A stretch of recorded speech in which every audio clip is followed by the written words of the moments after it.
আজকে দুপুরে কী রান্না করছি সেটা নিয়ে চলে আসলাম তোমাদের সাথে। তো তোমরা খাওয়া দাওয়া করেছো? না করলে খাওয়া দাওয়া করে নাও। আমি কিন্তু কী রান্না করছি আজকে চলো তাহলে দেখা যাক।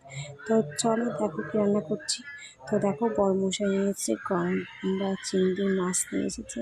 মাছটা দেখো কী বড় বড় আর কি ভালো লাগছে দেখতে, একদম পুরো একদম আমার হাতের মাপের পুরো মাছটা দেখো।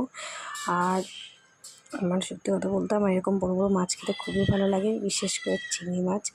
আর কাঁটাগুলো দেখেছো সে একদম পুরো নীল টক করছে ডাঁটাগুলো। আর সত্যি কথা বলতে তোমরা কারা কারা এরকম মাছ খেয়েছো অবশ্যই আসলে অবশ্যই কমে যাবে।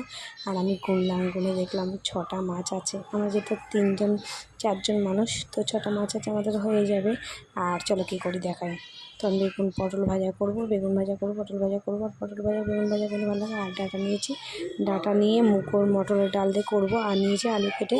আলু কেন কেটেছি বলো তো?